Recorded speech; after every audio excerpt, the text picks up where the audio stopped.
Greetings folks, Exile Baggage. So I was walking down the street, which I often take walks, it's nice. You should try it sometime. And I passed by this lady, she was probably about 45 or so. She was very small, petite, and she was carrying a wood baseball bat. It was kind of shocking at first. I just looked at it, nodded to her, and she said good morning. Cool. So it's interesting, so that was her EDC, right? That was her defense EDC, probably. I assume it was not like a walking stick. And so, 30 years ago, 1994, a teenager's EDC would have been his wallet with a chain attached to it. We know this. So what is EDC? It's everyday carry. It's stuff that you carry on your person every day that you find helpful to yourself, that you could help other people with, as we'll see in a moment. And so that's a good way to think about it. I think, Jesus says, love your neighbor as yourself, love the Lord your God with all your heart and soul and mind and strength, and love your neighbor as yourself. And so that can be partly accomplished by having a Gerber suspension. Okay? Pliers, most often use the blade probably, just for cutting stuff. But screwdriver, saw, it's nice. Scissors, average multi-tool, right? So that's something I seek to carry with me. I do use it consistently, I would say. And so let's continue on. I'll try to discern if I'm missing anything, and I hope this blesses you guys, because it's not about having a bunch of stuff, in terms of showing off or whatever like that, because sometimes we might be tempted to think that, like, oh, this guy made EDC videos because he just wants to show us his cool gear. And so, that is a temptation, granted. And the best attitude I can think of, and I hope to do with all my videos, is just, how can these be helpful?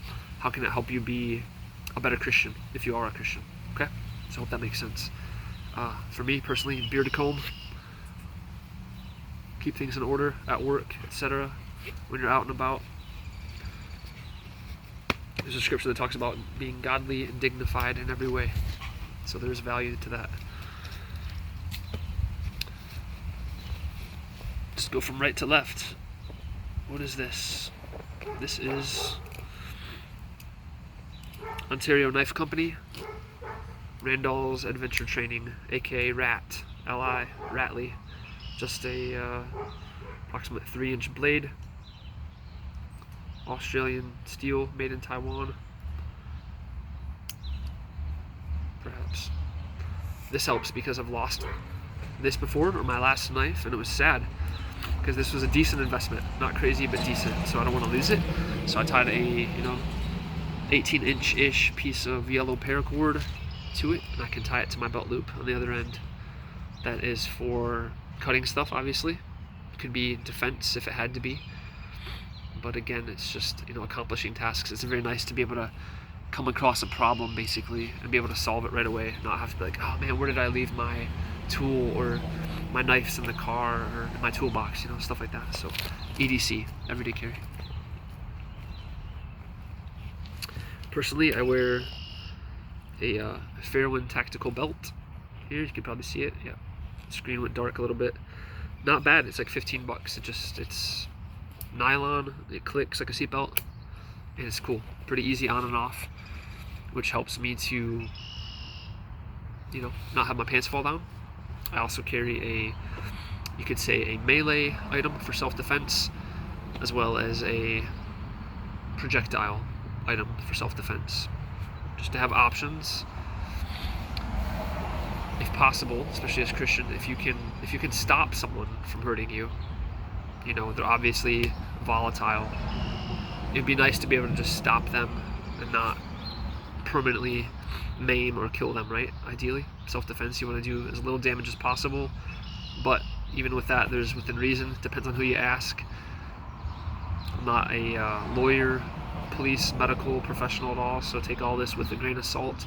Do your research, but personally, it's nice to have some options, depending on the situation, especially, right? You don't want to prematurely escalate things. People have been arrested for brandishing prematurely. Whether or not that's wrong, I'm not going to say. I do think the Second Amendment is good, but brandishing, might not be the best, depending on the situation. Okay, should you get in trouble for it? I don't know, but it's nice to have options. Lately I've been carrying a pen. I like this. It's TUL, Tool is the brand. Personally, for you dads especially, I like to take each of my kids, we have 5 children, on outings, and after I go on an outing with them once a quarter or so, should I have it go on a rotation. The goal, I have a journal for each of them, so I'll write some notes in it, and this is like a nice permanent, very good quality, dark gel pen. So it's just a good quality, it makes it last. So for heirloom type stuff, if you guys write in journals, your own journal or a journal for your kids, that's a great pen to have. Just thought I'd mention that. Looks like I have some duct tape on the left side here. A piece of toilet paper roll cut to the width of black Gorilla Tape. It actually had previously been a mini fire kit, hence the way that's marred up. I had some matches and some lint in there, but it went through the wash. Matches get ruined when you go through the wash, so now it's just duct tape. What can you use duct tape for? To cover up your camera in a surveillance society. Both sides, especially with AI, something to think about. You could also tie up bad guys. You could also tape something that fell off of your van.